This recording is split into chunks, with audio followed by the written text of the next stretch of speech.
अथ मंत्रपाठः।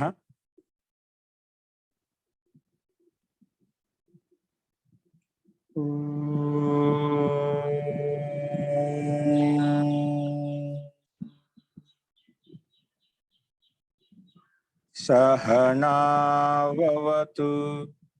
सहनौ भुनक्तु सह वीर्यं करवावहै तेजस्विनावधीतमस्तु मा विद्विषावहै। ओम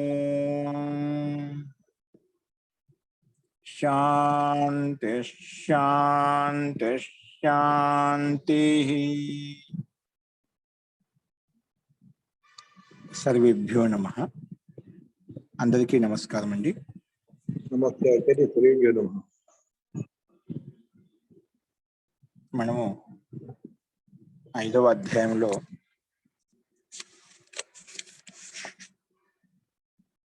70 సూత్రాల వరకు చూశాము.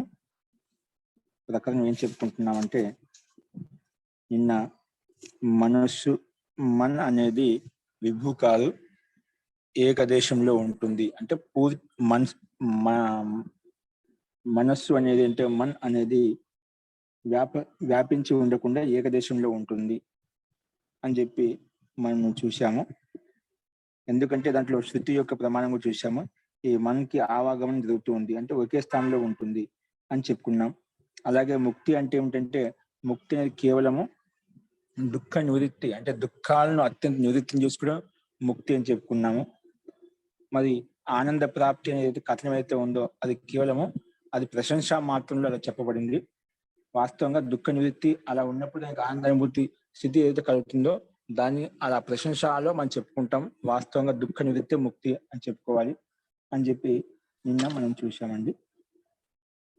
ఇంకోటి, జీవాత్మ స్వరూపం చేత ఆనందానుభూతి అంటే ఆనంద రూపం కాదు, అంటే జీవాత్మలో ఆనంద రూపం కాదు. ఏ విధంగా పరమాత్మ ఆనంద స్వరూపుడో అది జీవాత్మ ఆనంద స్వరూపం అనేది కాదు, అది నైమిత్తికంగా పరమాత్మ సహాయం చేత వస్తుంది. అందుకే జీవాత్మ స్వరూపం చేత ఆనంద రూపం కాదు. కానీ ముక్తిలో ఆనంద రూపంతో యుక్తం అవుతుందంటే ముక్తిలో కూడా ఆనంద రూపంతో కలగదు. అది కేవలం ముక్తిలో కూడా ఆనందయుక్తంగా ఉంటుంది కథనం, అది గౌణ కథనము అని చెప్పాము. అది కేవలం మంద పురుషులకు అలా ప్రశంస మాత్రమే చెప్పబడింది. కాబట్టి ముక్తి అంటే దుఃఖ నివృత్తి ముక్తిగా చెప్పాలి అని చెప్పి నిన్న మనం చెప్పుకున్నామండి. సో నేను చెప్పిన పాఠంలో ఇంకొక సందేహం చెప్పండి.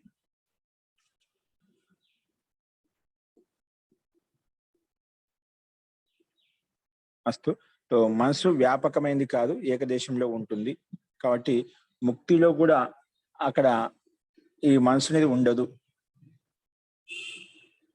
అని చెప్పి మనకి చెప్పుకున్నాము. అలా చెప్పిన తర్వాత మళ్ళీ ఇక్కడ పూర్వపక్ష ఈ విధంగా ప్రస్తావిస్తున్నా అంటే చూడండి, 71వ సూత్రానికి భూమిక చూడండి, ప్రకృతి వనశ్రామ. ఇంతవరకు చూసిన తర్వాత మనో నాస్యాత్ వ్యాపకం. సరే, మనసు వ్యాపకమైంది కాదు, ఏకదేశంలో ఉంటుంది, ఒకే స్థాన విశేషంలో ఉంటుంది. మనో నాస్యాత్ వ్యాపకం, మనసుని వ్యాపకంగా లేదు. కింటు భవేత్ అను.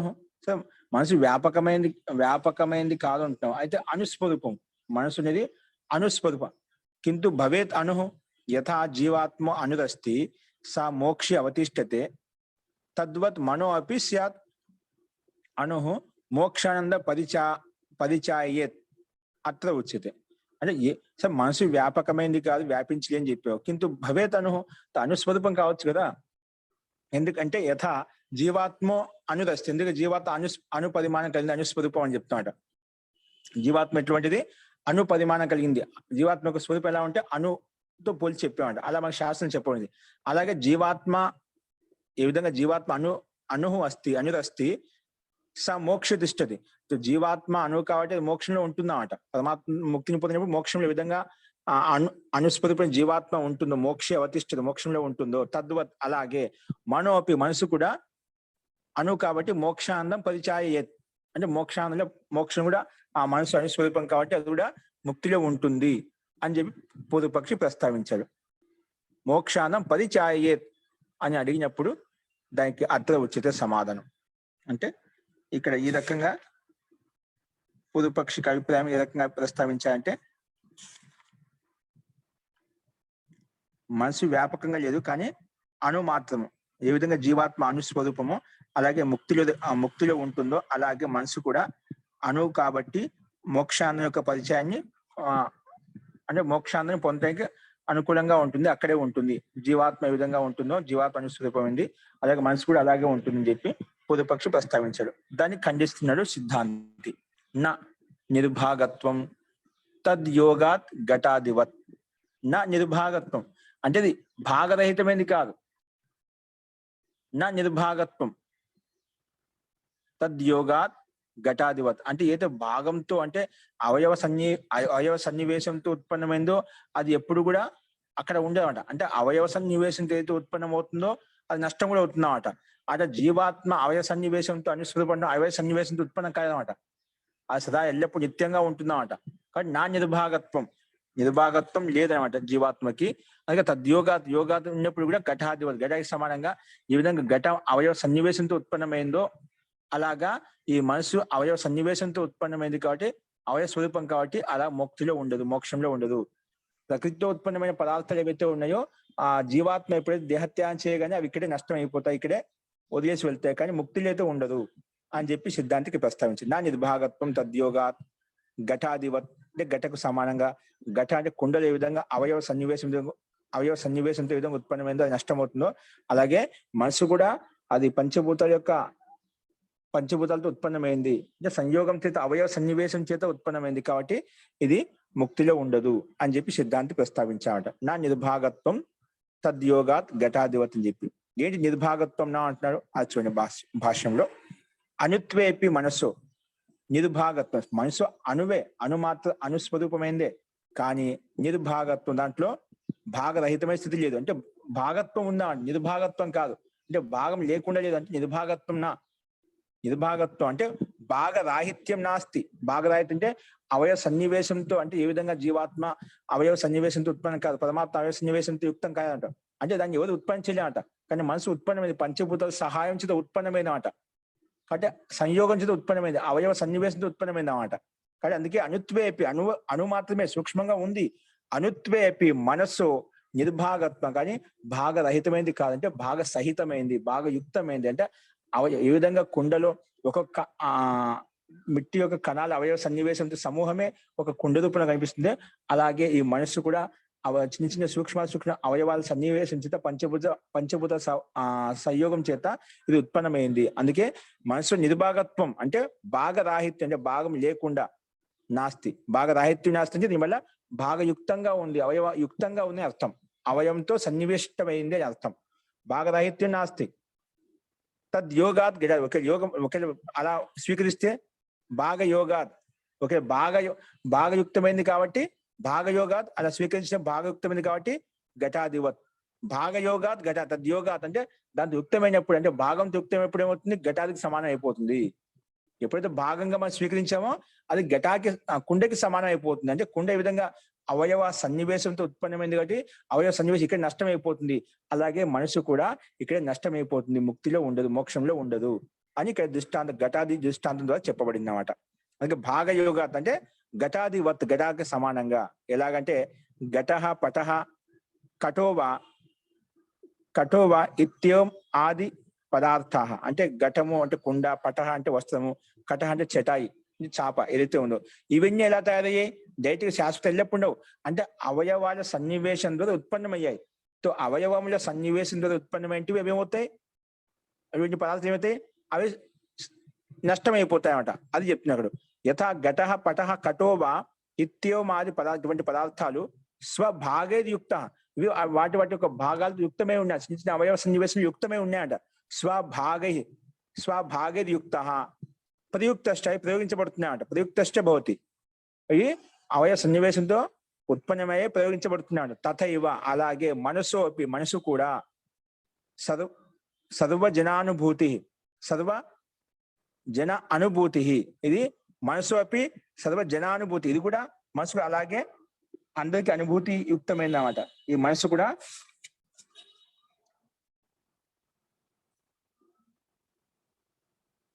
మనసు కూడా అలాగే ఉంటుంది. ఇది అందరికీ ప్రత్యాత్మ వేదనీయమైన స్థితి అన్నమాట. అందరికీ ఈ అనుభూతి ప్రతి ఒక్కరికి ఉందండి. ఇది సంయోగం చేత ఉత్పన్నమని చెప్పి పంచభూతాలు ఉత్పన్నమైంది అని చెప్పి సర్వ జనానుభూతి అందరికీ ఈ అనుభూతి ఉంది. ప్రత్యక్ష అనుభూతి ప్రతి ఒక్కరికి ఉందన్నమాట.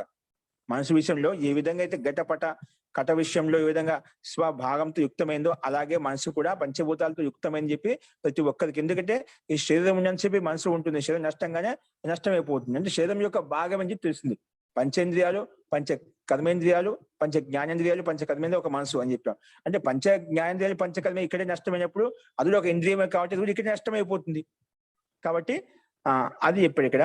మనసోపి సర్వ జనానుభూతి, ఇది కూడా ప్రత్యక్షంగా అందరికీ ప్రత్యక్ష అనుభూతి ఉందన్నమాట.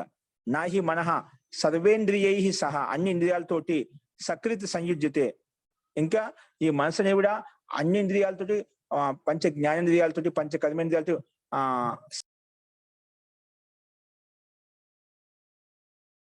ఒకేసారి ఎప్పుడు కూడా ఉత్పన్నం కాదు. అంటే ఒకసారి నేత్రేంద్రియంతో సంయుక్తం అవుతుంది లేదా శ్రోత్రేంద్రియంతో, జిహ్వాంద్రియంతో, నాసికాగ్రంతో ఏదో ఒక ఇంద్రియంతోనే సంయుక్తం అవుతుంది. ఒకేసారి అంటే మనసు ఒక సమయంలో ఒకే పని గ్రహిస్తుంది, రెండు పనులు గ్రహించామట. గ్రహిస్తుంది అంటే శీఘ్రంగా జరుగుతుంటుంది. కానీ ఎప్పుడు చేసినా మనసు ఒక సమయంలో ఒకే పని గ్రహిస్తుంది. కాబట్టి అది చెప్పాడు. నాహి మనహ, మనసు అనేది సర్వేంద్రియ అన్ని ఇంద్రియాలతో సకృత్ సంయుజ్యతే, అంటే ఒకేసారి సంయుక్తం కాదు. కాబట్టి సత్వరజస్ తమోభి అవయవైశ్చ లక్షిత. అందుకే సత్వగుణము, రజగుణము, తమోగుణంతో కలయిక ఏ విధంగా ప్రకృతి అంటామో వాటి యొక్క అవయవ సన్నివేశంతోనో ఇది అభిలక్షితం అవుతుంది. అందుకే సత్వ రజస్ తమోభి, సత్వగుణము, రజోగుణం, తమోగుణాల ద్వారా, అంటే తమోగుణ అవయవాల ద్వారా, తమోభి అవయవైశ్చ అవయవాల ద్వారా లక్ష్యతే, ఇది అభిలక్షితం అవుతుంది అని చెప్పి సిద్ధాంతి ఇక్కడ ప్రస్తావించారు. మొత్తానికి ఏం చెప్పారంటే ఈ మనసు వ్యాపకమైనది కాదు, అనుస్వరూపం అని చెప్పాడు. అనుస్వరూపం కాబట్టి జీవాత్మ కూడా అనుస్వరూపం. జీవాత్మ అనుస్వరూపమైనప్పుడు జీవాత్మ మోక్షంలో ఉంటుంది కదా, అలాగే మనసు కూడా అనుస్వరూపమైనది కాబట్టి ముక్తి ఎందుకు ఉండదు? ముక్తి ఉండొచ్చు కదా. అంటే దానికి సిద్ధాంతి మనసునిది అనుస్వరూపమే, బాగానే ఉంది, కానీ సూక్ష్మమైందే. కానీ ఇది అవయవ సన్నివిష్టం, బాగా యుక్తమైంది, అవయవాలతో యుక్తమై ఉంది. అవయవాలతో యుక్తమైంది ఘటానికి సమానం అయిపోతుంది, కుండకి సమానం అవుతుంది. ఏదైనా ఘటపడాలు ఇక్కడే నష్టం అయిపోతాయో అలాగే ఈ మనసుడు ఇక్కడే నష్టం అయిపోతుంది, మోక్షం వరకు వెళ్ళదు.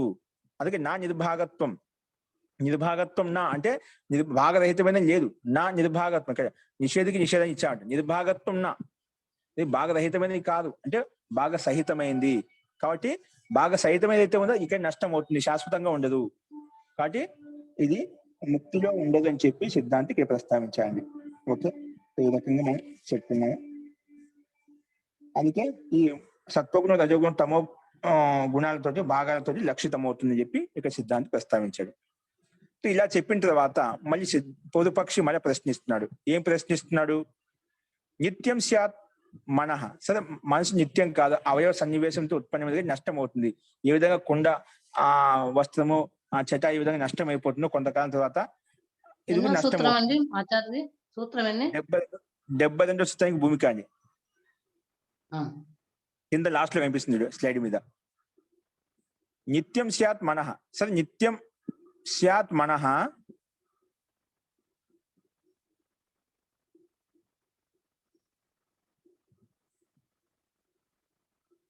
ఇక్కడ మళ్ళీ ఏం చెప్పారంటే సార్ మనసు అనే అనుస్వరూపం కాదు, మనసు నిత్యం అని చెప్పొచ్చు కదా. మనసు నిత్యమైనది, శాశ్వతంగా ఉంటుంది. నువ్వు పైన ఏం చెప్పావు అది నిషేధించావట. మనసు అనేది అనుస్వరూపమైన అది భాగయుక్తమైంది కాబట్టి అది నష్టం అవుతుంది చెప్పావు. అయితే నష్టం కాదండి, ఇది నిత్యమైంది, మనసు నిత్యమంగా ఉంటుంది, స్థిరంగా ఉంటుంది, స్థాయిగా ఉంటుంది అని మన పొదుపక్ష రకం ప్రస్తావిస్తున్నాడు. నిత్యం స్యాత్ మనః, అయితే మనసు నిత్యంగా భావించు, భాగరహితమైంది అందుకే నష్టం అవుతుంది అంటున్నావు కదా, అది నిత్యంగా భావించు. నిత్యం స్యాత్ మనః తస్య జీవాత్మ, అందుకే తస్య జీవాత్మ సహా, అంటే మనసుకి జీవాత్మతోటి నిత్య సంబంధం ఉంటాం. మన జీవాత్మ ఈ విధంగా నిత్యమైనది, శాశ్వతం, అలాగే మనసు నిత్యమైనది భావించు. కాబట్టి నిత్య సంబంధత్వాత్ మోక్ష ఆనందానుభూతి నిమిత్తం భవేత్. అందుకే నిత్యంగా ఉంటున్న మోక్షానందాన్ని పొందడానికి, అనుభూతిని పొందడానికి అది నిమిత్తంగా ఏర్పడుతుంది, కారణంగా ఉంటుంది. కాబట్టి మోక్షానందానుభూతి నిమిత్తం భవేత్ ఇది ఆకాంక్షయం ఉచ్యతే. ఇలాంటి ఆకాంక్ష జిజ్ఞాస పూర్వకంగా ప్రశ్న అడిగినప్పుడు దానికి సిద్ధాంతి సమానం చెప్తున్నాడు. ఓకేనా?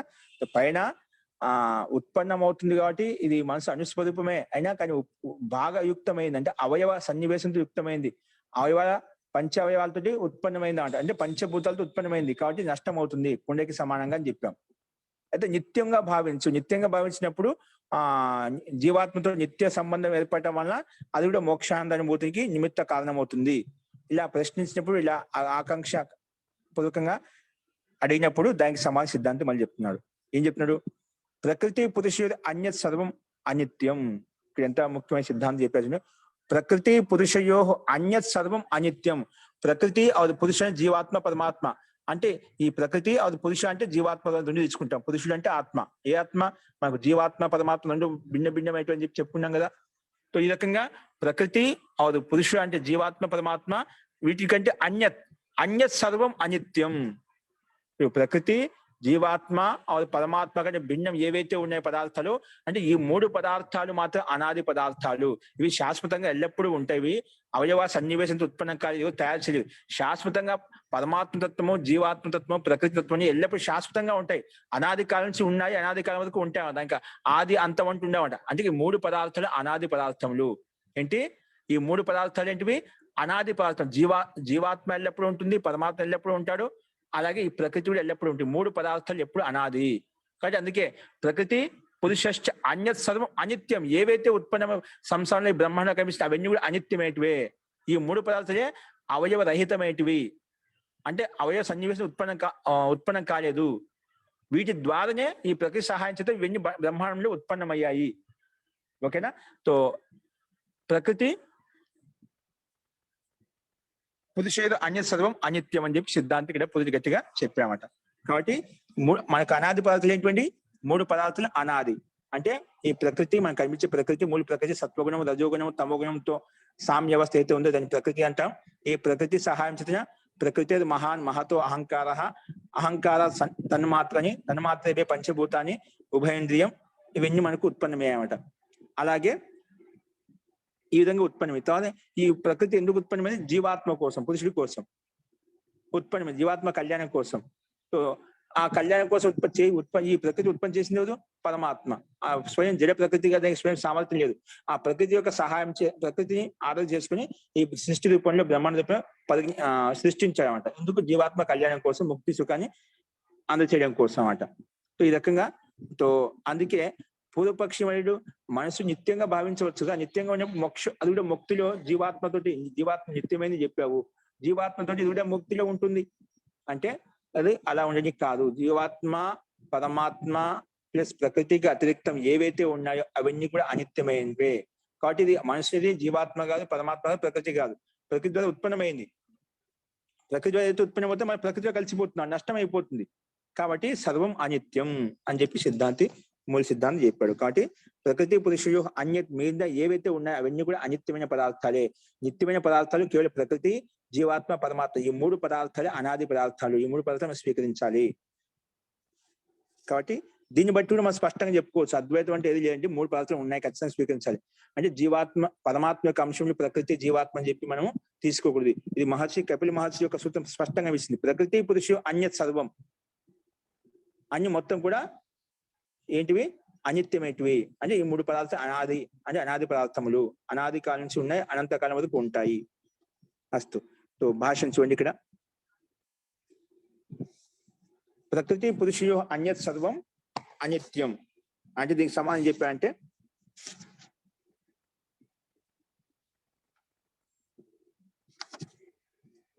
ప్రకృతి పురుషాభ్యాం భిన్నం. ప్రకృతి పురుషాభ్యాం భిన్నం అంటే ప్రకృతి పురుషుని భిన్నం సర్వం వస్తుజాతం. ఏవైతే వస్తు పదార్థాలు ఉన్నాయో సర్వం వస్తుజాతం కలు అనిత్యం. అవన్నీ కూడా అనిత్యమైన పదార్థాలు. కింద చూడ భాష్యము. ప్రకృతి పురుషాభ్యాం భిన్నం. ప్రకృతి పురుషుని భిన్నమైన పదార్థాలు ఏవైతే ఉన్నాయో సర్వం వస్తు ఏవైతే పదార్థాలు వస్తువులు ఇవన్నీ కనిపిస్తున్నాయి మన బ్రహ్మాండంలో వస్తు పదార్థాలు ఏవైతే ఉన్నాయో అన్ని కూడా సర్వం వస్తుజాతం కలు అనిత్యం. అవన్నీ అనిత్యమైనవి. నాహి నిత్యం అస్తి. నిత్యం కాదు, శాశ్వతంగా ఉండవు. సృష్టి ఉన్నంత కాలం ఈ పదార్థాలు ఉత్పన్నం అవుతుంటే పంచభూతాలు కావచ్చు, పంచభూతాల్లో ఉన్నటువంటి ఈ పదార్థాలు మన కంటికి దృష్టిగోచరమైనటువంటి పదార్థాలు ఏవైతే ఉన్నాయో ఇవి నిత్యం కాదు, కొంతకాలం వరకే ఉంటాయి. మళ్ళా ఇవి నష్టం అవుతుంటే ఉత్పన్నం అవుతుంటాయి అన్నమాట. అందుకే సర్వం అనిత్యం అంటే నాహి నిత్యం అస్తి, నిత్యం కావు. కిం మనహ ఏవ. కాబట్టి కిం మనః ఏవ నిత్యమితి నా కింటూ మనః ఏవ అనిత్యమితి నా. కేవలం మనసు మాత్రం అనిత్యం కాదు ఇక్కడ, కేవలం మనసు మాత్రం అనిత్యం చెప్పడం లేదు ఇక్కడ. కింటూ కిం మనః ఏవ నిత్యమితి మనః ఏవ అనిత్యమితి నా. కేవలం మనసు మాత్రమే అనిత్యమా? అలా కాదు. మనః ఏవ అనిత్యమితి నా కింటూ కానీ ప్రకృతి పురుషో విహాయ అంటే ఈ ప్రకృతి పురుషం అంటే రెండింటిని వదిలిపెట్టి, అంటే జీవాత్మ పరమాత్మ ప్రకృతిని వదిలిపెట్టి మన ఆధికం సర్వం అనిత్యం. ఆ మనసు ఉత్పన్నమైనటువంటి ఇంకా పదార్థాలు ఏవైతే ఉన్నాయో, ఇంద్రియాలు కావచ్చు, పంచ జ్ఞానేంద్రియాలు, పంచ కర్మేంద్రియాలు, ఈ శరీరము, ఈ బ్రహ్మాండం, ఇవన్నీ ఏవైతే ఉన్నాయో మనాధికం సర్వం అనిత్యం, మొత్తం కూడా అనిత్యమైనవి. అందుకే ప్రకృతి పురుషో విహాయ మన ఆధికం సర్వం అనిత్యం, ఇవన్నీ కూడా అనిత్యమైనవి అని చెప్పి ఇక్కడ సిద్ధాంతి ప్రస్తావించాలి. ఓకేనా? సో ఈ మూడు పదార్థాలే మనకు అనాది పదార్థములు అని చెప్పి ఎప్పటికీ గుర్తుపెట్టుకో. సాంఖ్య సిద్ధాంతం ప్రకారంగా, సాంఖ్య సిద్ధాంతం ఈ త్రైతవాదం అంటే మూడు పదార్థాలు అనాది ఎల్లప్పుడూ ఉంటాయట. ప్రకృతి, జీవాత్మ, అది పరమాత్మ తత్వాలు మూడు పదార్థాలే మనకు అనాది పదార్థాలుగా పరిగణించాలి. కానీ ఈ సూత్రం ద్వారా కూడా మనం అద్వైతం అంటే ఏది లేదని చెప్పి మనం తెలుసుకోవచ్చు. ఏది అద్వైతం అనేది స్థితిలో చెప్పబడిందని చెప్పామో అది అద్వైతం కాదండి, అది సృష్టి యొక్క రచనా విషయంలో చెప్పబడింది. సృష్టి రచించడానికి ముందు పరమాత్మ ఒకటే సక్రియంగా ఉండడు, ఆ సక్రియ పరమాత్మే ఈ సృష్టి రూపంలో రచించాడు, నిమిత్త కారకుడు ఆయన అని చెప్పి చెప్పుకున్నాం. అంతేగాని అద్వైతం అని చెప్పి ఎక్కడ కూడా మనకు స్థితిలో కానీ వేదంగా చెప్పబడలేదు. అది మనం అన్యథా వ్యాఖ్యానం, ఒక లైన్ పట్టుకుని దానికి అర్థం చెప్పామట. ఒక భాగాన్ని గ్రహించి మనం దానికి అర్థం చెప్తే ఇలా ఉంటుంది, అది అధూరంగా ఉంటుంది, అంటే పూర్తిగా అర్థాన్ని బోధించామట, లేదా అన్యథా అర్థాన్ని బోధిస్తున్నామట. కాబట్టి ఒక చర్యనే కావాలి, మంత్రం యొక్క పురా అంశం తీసుకుంటే అది సృష్టి రచన విషయంలో చెప్పబడింది. కాబట్టి అద్వైతం కాదు, ద్వైతం అని చెప్పి మనం అర్థం చేసుకోవాలి. అస్తు. ఈ రకంగా మనకు ఇవి చెప్పబడ్డాయి. కాబట్టి ఇది ఎవరి యొక్క సిద్ధాంతం అని చెప్పడం, ఎవరో ఒక వ్యక్తి యొక్క, ఒక సంస్థ యొక్క, ఒక ఆచార్య యొక్క అభిప్రాయం అని చెప్పడం. ఇది ఋషి మనకు అందరి ప్రామాణికులు కాబట్టి, ఋషి అంటే ఎందుకంటే వేదానికి అనుకూలంగా, పరమాత్మకు అనుకూలంగా వాళ్ళు బోధిస్తారు, వ్యాఖ్యానిస్తారు. వాళ్ళ స్వార్థం అంటూ ఉండదు ఋషులకు. కానీ ఋషీకృత సూత్రాల ద్వారా మనం దీన్ని నిరూపించుకుంటున్నామంట. ఏదో వ్యక్తి ద్వారా, సామాన్య వ్యక్తి ద్వారా, సామాన్య విద్వాంసుల ద్వారా మనం చూసుకోవడం లేదు. ఒక ఋషి రచన దార్శనిక గ్రంథ ప్రసిద్ధత అనేది ఉంది కాబట్టి మనకు ఈ సూత్రాల్లో మహర్షి ప్రణీతమైన సూత్రాల ద్వారా మనకు స్పష్టంగా అర్థమవుతుంది. కాబట్టి దీన్ని స్వీకరించాలి, దాంట్లో సందేహం పడాల్సిన అవసరం లేదన్నమాట. మనం ఏదైనా వ్యాఖ్యానం చెప్పుకుంటుంటే, ఏదైనా భాషను చెప్పుకుంటే మనం చూసుకోవచ్చు. మహర్షి కపిల్ యొక్క సూత్రం మనకు స్పష్టంగా చెప్తుంది, ప్రకృతి పురుషాభ్యం అన్యత్ సర్వం అనిత్యం అని చెప్పి. కాబట్టి ఇక్కడ మనం ఈ మూడు పదార్థాలు అనాది పదార్థాలుగా మనం పరిగణించాలి, తీసుకోవాలి కూడా. అస్తు. నెక్స్ట్ ఇలా చెప్పిన తర్వాత సిద్ధాంతి పూర్వపక్షి మళ్ళీ అడుగుతున్నాడు. అయితే సో పేపర్ స్లైడ్ మార్చండి. సభాగ పదార్థో అనిత్య. సరే, ఈ పదార్థ భాగ సహిత పదార్థ అనిత్య అంటే భాగంతో, అవయవంతో యుక్తమైన పదార్థ అనిత్యమేంటివి. అలాగే మనాది కూడా భాగాలతో అంటే పంచభూతాలతో ఉత్పన్నమయ్యాయి కాబట్టి అనిత్యమైంది. బాగానే ఉంది, స్వీకరించాము. సభాగ భాగ సహిత, పైన చూడండి స్లైడ్ మీద, సభాగ పదార్థం అనిత్యం అంటే భాగయుక్తమైన పదార్థం అంటే సంయోగం చేసి ఏ పదార్థాలు అయితే ఉత్పన్నమవుతున్నాయో అవన్నీ కూడా అనిత్యమైనవి. పదార్థం అనిత్య, స్వీకరించే, బాగానే ఉంది. ప్రకృతి పురుషో సభాగ, అలాగా ప్రకృతి పురుషో నా సభాగత్వ సభాగౌ ఇత్యపి దర్శయతి. అలాగే కేవలము ప్రకృతి పురుషో అంటే ప్రకృతి పురుషు అంటే జీవాత్మ పరమాత్మ కూడా నా సభాగం, అవి భాగయుక్తమైనవి కాదన్నమాట. అవి భాగయుక్తమైనవి కాదన్నమాట. నా సభాగం, అవి భాగయుక్తమైనవి కావు. ఆ విషయం ఇక్కడ దర్శిస్తున్నామట. ఇక్కడ ఈ అంటే ఈ మూడు మనాది పదార్థాలు ఏవైతే ఉన్నాయో, పంచభూతాలు ఉత్పన్న పదార్థాలు ఏవైనా అవి నష్టం అవుతాయి, అవి భాగయుక్తమైనవి కాబట్టి నష్టమని చెప్పాం. కానీ ఈ మూడు పదార్థాలు ప్రకృతి పురుషో నా సభాగం, ఈ భాగయుక్తమైనవి కాదు అని చెప్పి విషయం దర్శిస్తున్నాడు, అంటే ప్రదర్శిస్తున్నామట. ఇవి ఎల్లప్పుడు జీవాత్మ పరమాత్మ అది ప్రకృతి, ఇవి భాగయుక్తమైనవి కాదు, భాగం చేత ఎవరి ద్వారా ఉత్పన్నం కాలేదు, ఎవరి చేత ఉత్పన్నం చేయబడలేదు. ఇవి ఎల్లప్పుడూ శాశ్వతంగా నిరంతరంగా ఉంటాయి. ఇవి మూడు పదార్థాలు అనాది పదార్థములు అని చెప్పి ముందుకు చెప్పుకున్నాం. అదే విషయాన్ని ఇంకా పుష్టిపూర్వకంగా బాగా రహితమైనటువంటి చెప్పి చెప్తున్నామట. చూడండి, ఎందుకంటే దీనివల్ల ఏం లాభం లేదన్నమాట, దీనివల్ల ఎటువంటి లాభం ఉండదు, అది చూపిస్తున్నాడు. నా భాగ లాభో భోగినో నిర్భాగత్వ శృతేహి. నా భాగలాభో, భాగలాభ అంటే ఏమిటి, అవి సన్నివేశంతో ఎటువంటి లాభం అంటే ప్రాప్తి అవసరం లేదన్నమాట. అంటే ఉత్పత్తి ఎటువంటి లాభం అంటే ఎటువంటి ఉపలబ్ధి అవసరం లేదు ఇక్కడ. ఎందుకు? భోగిన, భోగి అంటే జీవాత్మకి నా భాగలాభో నా అంటే భాగ ప్రాప్తిది అంటే అవసరం లేదు ఇక్కడ. ఎందుకు నిర్భాగత్వ శృతేహి, ఎందుకంటే భాగరహితమేంటివి అని చెప్పి చెప్పుకున్నాడు. శృతిలో వేదంలో ఈ ఆత్మ పరమాత్మ ఈ ప్రకృతి వంటివి అవి భాగంతో అంటే అవయవంతో యుక్తం కాలేదు, అవయవ సన్నివేశంతో ఉత్పన్నం కాలేదు. అందుకే నిర్భాగత్వ శృతేహి అవి భాగరహితమైనవి అని చెప్పి శృతిలో చెప్పబడింది. కాబట్టి భోగిన నా భాగలాభ, భోగి జీవాత్మకు భాగలాభం అంటే ఉపలబ్ధి ఎటువంటి లేదు. అదేంటో చూడండి, దాని భాషను చూడండి తాత్పర్యం. భోగిన భోగలాభ నః, భోగిన అంటే జీవాత్మ, జీవాత్మకు ఆ భోగం యొక్క లాభం అంటూ ఏది లేదనమాట. స్వయం దానికోసం కాదు.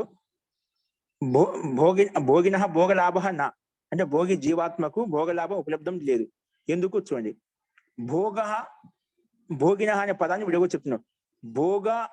భోగో అస్య అస్థితి భోగి, భాష్యంలో ఏం చెప్పబడిందండి, భోగో అస్య అస్థితి భోగి అంటే భోగం ఎవరికైతే ఉందో అని భోగి అంటాం అంట. అంటే ఎవరైతే భోగాన్ని అనుభవిస్తున్న వాడిని భోగి అంటాం.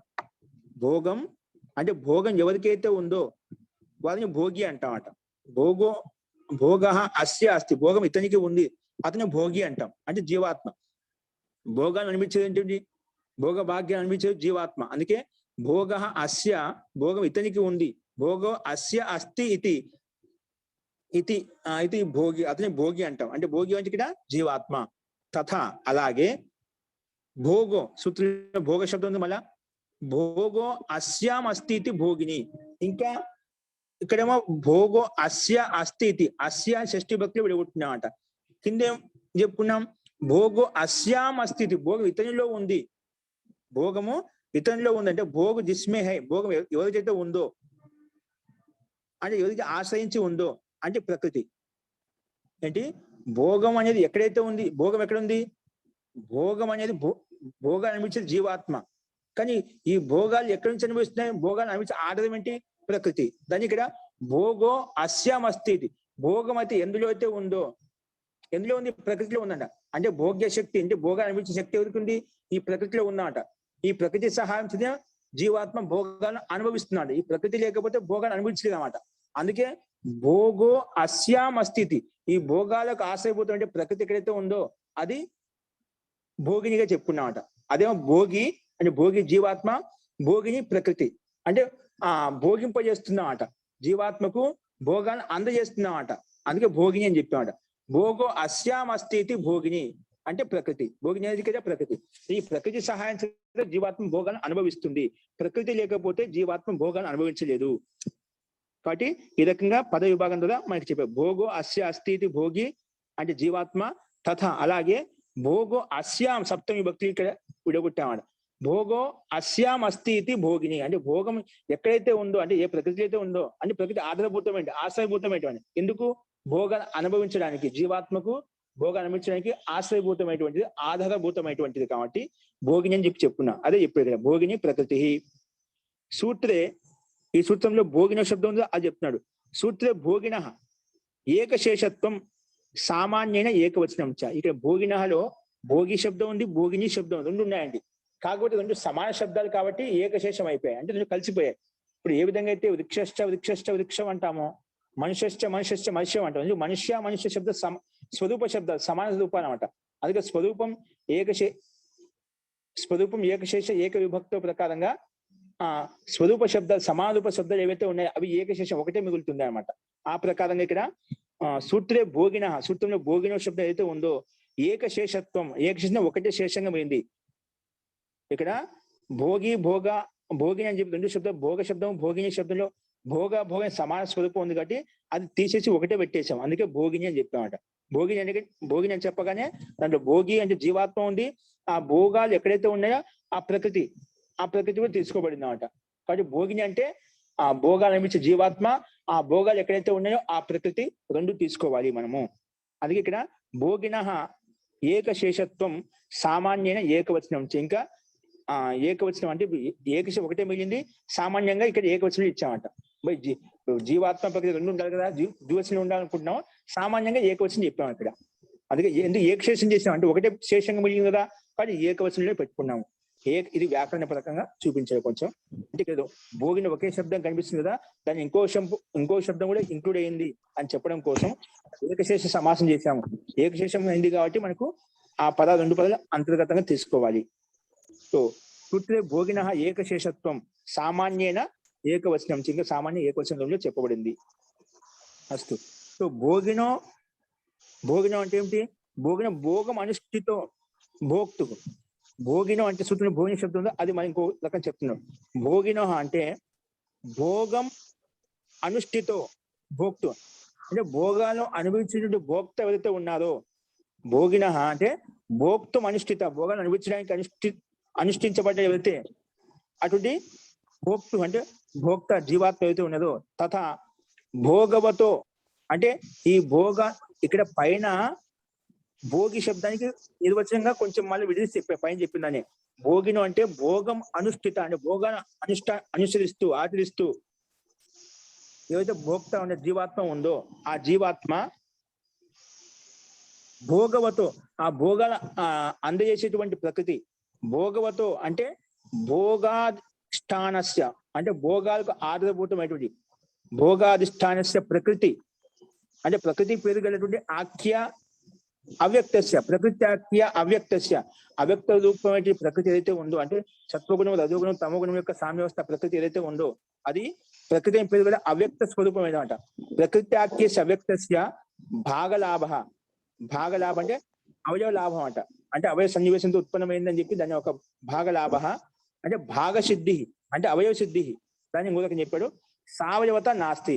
అటువంటి భోగి అయిన జీవాత్మ భోగి జీవాత్మక ఆధారభూతమైన ప్రకృతి అంటే భోగాన్ని అనుభవించే ప్రకృతి ఇవన్నీ కూడా భాగలాభ అంటే దాంట్లో అవయవ సన్నివేశంగా లేవు. అవి భాగలాభ అంటే భాగప్రాప్తి లేదు దాంట్లో, అంటే అవయవ సన్నివేశంతో ఉత్పన్నం కాలేదు. అదే విషయం ఇక్కడ ప్రస్తావించడు. భాగలాభ అంటే భాగసిద్ధి అంటే దాన్ని అవయవత అంటే అవయవ సహితంగా ఈ జీవాత్మ కానీ జీవాత్మక ఆధారభూతమైన భోగాన్ని అనుభవించే భోగశక్తితో యుక్తమైన ఆ ప్రకృతి కానీ అవయవ సన్నివేశంతో ఉత్పన్నం కాలేదు. కాబట్టి సావయవత నాస్తి అంటే అవయవ సన్నివేశత లేదు. ఎందుకు? భోగస్య ఏవ భాగసిద్ధి అంటే ఎక్కడైతే భోగాలు ఉంటాయో భోగోత్పత్తి ఉంటుందో అక్కడే మాత్రమే భాగసిద్ధి అంటే అవయవ సన్నివిద్ధి ఉంటుంది. అంటే ఈ ప్రకృతి సహజ ఏదైతే పదార్థాలు ఉత్పన్నమవుతాయో అంటే సంయోగం చేత ఏవైతే పదార్థాలు ఉత్పన్నమవుతాయో వాటికి భోగశక్తి భాగసిద్ధి ఉంటుంది, అంటే అవయవ సిద్ధి ఉంటుంది, అవయవ సన్నివేశం ఉంటుందన్నమాట. కానీ ప్రకృతికి ఆ జీవాత్మక అవయవ సిద్ధి లేదు. అది భోగస్య ఏవ భాగసిద్ధి అంటే సావయవత భవతి. నాకు ప్రకృతే పురుషస్య నా ప్రకృతికి కానీ ఆ పురుషస్య జీవాత్మకు కానీ ఈ అవయవ సిద్ధి అనేది ఉండదు. ఎందుకంటే మనకు శృతిలో చెప్పబడినమాట నిర్భాగత్వ శృతే జీవాత్మన ప్రకృతిష్ట జీవాత్మ ప్రకృతి ఇంకా ప్రకృతిక నిర్భాగత్వం శృతి దర్శనాత్. అది నిర్భాగత్వం అంటే భాగరహితమైన అవయవ రహితమైనని చెప్పి మనకి శృతిలో కూడా వేదంలో చెప్పబడింది. ఏంటది? ఇక్కడ వేద ప్రమాణం చూపిస్తున్నాడు. ఇది శ్వేతాస్పద ఉపనిషత్తులో ప్రమాణం ఏంటంటే అజోహి ఏకః దిశమానో అనుశేతే. అజో అంటే నా అజహ అజహ అంటే ఉత్పన్న కానిది. ఏంటి? ఉత్పన్న కాని అంటే ఈ ప్రకృతి కానీ ఈ జీవాత్మ ఉత్పన్నం కాలేదు. ఈ ప్రకృతి సహాయించే విధంగా మహాతత్వం అహంకారం పంచభూతాలు తన మాత్రం ఏ విధంగా ఉత్పన్నమయ్యో అలాగే ఉత్పన్నం కాలేదంట. జీవాత్మ కానీ ప్రకృతి కానీ ఉత్పన్నం కాలేదు. అదే వేదమంత్రం అజోహి ఏకో దిశమానో అనుశేతే. అజహ అంటే ఎప్పుడు ఉత్పన్నం కాలేదన్నమాట. అది అజోహి ఏకః అంటే అజమైంది ఉత్పత్తి రహితమైంది, ఎవరు ఉత్పన్నం చేయలేదు. అజహ నాజహ అజహ జహ అంటే ఉత్పన్నం కాలేదు. దిశమానో అనుసరితే అది కేవలము అనుసరిస్తూ ఉంటుంది, అంటే ఎల్లప్పుడూ శాశ్వతంగా ఉంటుంది. ఆ ఏకం అనేది ప్రకృతిని ఎల్లప్పుడూ జీవాత్మ ఎల్లప్పుడూ ఉంటుంది. అనుశేతే అజాం ఏకం అంటే ఉత్పన్నం కాని ఏకం ఒకటి అంటే ప్రకృతి అయితే ఉందో అది ఎప్పుడు ఉత్పన్నం కాదు. అజాం ఏకం లోహిత శుక్ల కృష్ణాం.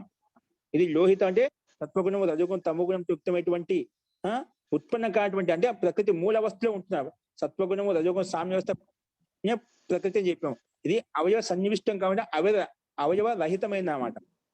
కాబట్టి అజాం ఏకాం లోహిత శుక్ల కృష్ణాం అని చెప్పి ఇక్కడ వేద ప్రమాణం చూపించబడు. వేద ప్రమాణం ఇక్కడ ఈ అజాన్ని ఉత్పన్న కానటువంటి జీవాత్మ ఆ ఉత్పన్న కానటువంటి ప్రకృతిని ఎల్లప్పుడూ ఇవి సత్వగుణం రజోగుణంతో సమగుణంతో యుక్తమైన ఉంటుంది, కానీ అది వేరు వేరు కాదు. అవయవ సన్నివేష్టంతో ఉత్పన్నం కాలేదు.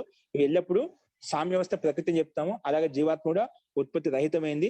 ఎలాగ పరమాత్మ అవయవ రహితమైనటువంటి వాడని చెప్పి ముందు అది చెప్పుకున్నాం అనమాట. కాబట్టి మొత్తానికి జీవాత్మ ప్రకృతి కూడా అవయవ అంటే భాగలాభ నా అంటే అవయవ సిద్ధి అనేది లేదు. ప్రకృతికి జీవాత్మకు లేదని చెప్పారు. ఎందుకంటే నిర్భాగత్వ శృతి భాగరహితమని చెప్పి మన అజాం ఏకో దిశమానో అనుషేతి అని చెప్పి అజహ అంటే ఎప్పుడు ఉత్పన్నం కాలేదు ప్రకృతి జీవాత్మ అని చెప్పి మనకి వేద ప్రమాణం చెప్పింది. కాబట్టి మనం ఈ రకంగా అర్థం చేసుకోవాలి. కాబట్టి మనస్సు సభాగం, కానీ మనసు మాత్రమే సభాగం అంటే భాగయుక్తమైంది, అవయవయుక్తమైంది. పంచభూతాలతో ఉత్పత్తి కాబట్టి అవయవయుక్తమైంది అన్నమాట. కాబట్టి మనస్సు సభాగం, సావయవం అది అవయవయుక్తమైంది అన్నమాట. సభాగం అంటే సావయవం అంటే అవయవంతో యుక్తమైంది. కాబట్టి అత ఏవ అనిత్యం, అందుకే అది అనిత్యమైంది. తస్య అనిత్యత్వా ముక్తౌ ముక్తిలో, అందుకే అనిత్యమైంది కాబట్టి ముక్తౌ నా తదా ఆనందానుభూతి సాధనం. కాబట్టి ముక్తిలో ఆనందానుభూతికి సాధనం కాదు. ఎందుకంటే సుఖ దుఃఖాల యొక్క అనుభూతిని పొందడానికి మనసు ఏ విధంగా ఇక్కడ లౌకిక వ్యవహారంలో మనకు శరీరంతో యుక్తమైనప్పుడు సాధనంగా ఉంటుందో, అలాగా ముక్తిలో ఈ మనసు సహాయం చేత ఆనందానుభూతికి సాధనమైతే కాదు. ఎందుకు? ఇది అనిత్యమైంది కాబట్టి, భాగంతో యుక్తమైంది కాబట్టి, అవయవంతో యుక్తమైంది కాబట్టి ఇక్కడే నష్టం అయిపోతుంది. అందుకే తస్య అనిత్యత్వ, అనిత్యం కావడం వలన ముక్తిలో నా తదా ఆనందానుభూతి సాధనం, ఆనందానుభూతి పొందడం కోసం సాధనం కాదు. కాబట్టి కల్పయితం యుజ్యతే తదా తస్య అనిత్యత్వాత్ ముక్తౌ నా తదా ఆనందానుభూతి సాధనం కల్పయితం విద్యతే. లేదా ఆనందానుభూతికి సాధనం అని చెప్పి కల్పించడం యుక్తి సంగతం కాదు, అది ఉచితం కాదని చెప్పి సిద్ధాంతి ఇక్కడ ప్రస్తావించాలి. సో మొత్తానికి ఈ సూత్రం ఏం చెప్పబడింది? తో నా భాగలాభ అంటే భాగసిద్ధి అనేది భోగిన అంటే ఏమిటి కదా? భోగి జీవాత్మ, ఆ భోగికి ఆయాతనమైనటువంటి అంటే భోగశక్తిని ఇచ్చేటువంటి ప్రకృతి, ఈ రెండు కూడా నా భాగలాభ, భాగంతో అంటే అవయవ సిద్ధితో యుక్తం కావు, అవి యుక్తంగా లేవు అంటే అవయంతో ఉత్పన్నం కాలేదు అని చెప్పి సిద్ధాంతికి ప్రస్తావించాడు. ఎందుకంటే నిర్భాగత్వ శృతే అని చెప్పి ఇవి భాగరహితమేంటని చెప్పి వేదంలో చెప్పబడింది. అజాం ఏకాం లోహిత శుక్ల కృష్ణ అని చెప్పి మనకు ఈ మంత్రం ద్వారా కూడా ఇది ఎప్పుడు అజాం అంటే ఉత్పన్నం కాలేదని చెప్పి మనం ఈ మంత్రం ద్వారా ప్రామాణికంగా చూశాము. ఈ రకంగా మూడు పదార్థాలు అనిత్యమైనవి, శాశ్వతమైనటువంటి, నిత్యమైనవి అని చెప్పి సిద్ధాంతి ఇక్కడ కూడా ప్రస్తావించారు, పుష్టిగా చెప్పారన్నమాట. ఇలా చెప్పిన తర్వాత అయితే సరే ఇవి అనాది పదార్థాలు అంటున్నా బానే ఉంది. ఏవం అలాగైతే నా ఆనందాభివ్యక్తి ముక్తి, ఆనంద అభివ్యక్తి ముక్తి నా ఆనందాభివ్యక్తి ముక్తి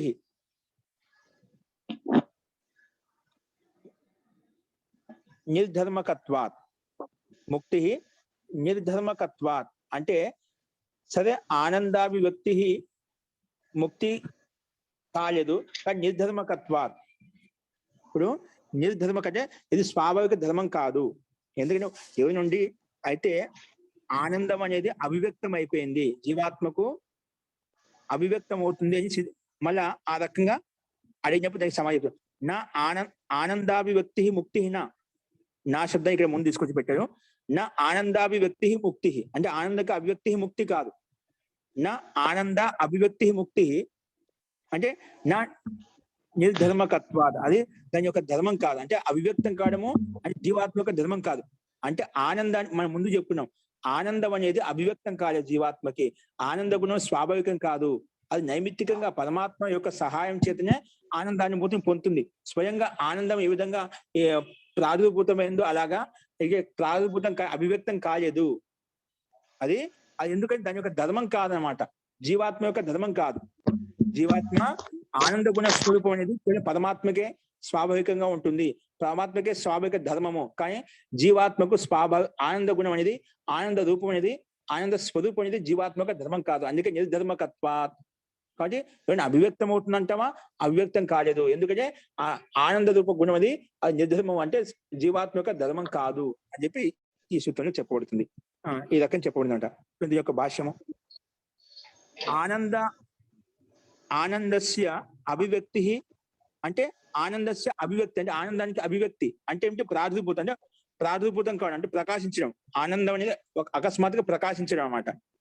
ఆనందస్య అభివ్యక్తి అంటే ప్రాదుర్భావ ముక్తి నాస్తి అంటే ఆనందానికి అంటే అభివ్యక్తం కావడం, ప్రకాశించడము అదే ముక్తి. అంటే ముక్తి యొక్క విషయం ఇక్కడ ప్రస్తావించబడంట. ఇప్పుడు ఆనందం అభివ్యక్తం కావడం ముక్తి. ఆనందం అనేది ప్రకాశించడమే, జీవాత్మకు ఆనందం అభివ్యక్తం అవుతుంది, ప్రకాశిస్తుంది. ఆ ప్రకాశించడమే ముక్తి అంటున్నాం అక్కడ. అది కేవలం ఆనందం ప్రకాశించడం ముక్తి కాదు. నా ఆనంద అభివ్యక్తి ముక్తి. కేవలం ఆనందం అభివ్యక్తం కావడమే, ప్రకాశించడం ముక్తి కాదు. ఎందుకు? నిర్ధర్మకత్వా. ఎందుకంటే ఈ ఆనందం అనేది ఆ జీవాత్మ యొక్క ధర్మం కాదు. ఏ విధంగా ఆనంద స్వరూపుడు అని చెప్పి పరమాత్మ అంటామో అలాగా ఆనంద స్వరూపమైన జీవాత్మ అని చెప్పి ఎప్పుడు చెప్పామన్నమాట. కానీ దాని యొక్క ధర్మం కాదు. అందుకే కేవలం అభివ్యక్తం కావడమే ముక్తి కాదు. ఎందుకంటే దాని ధర్మం కాదు కాబట్టి అని చెప్పి అంటే ముక్తి విషయం ఇక్కడ చెప్పామన్నమాట సిద్ధాంతి.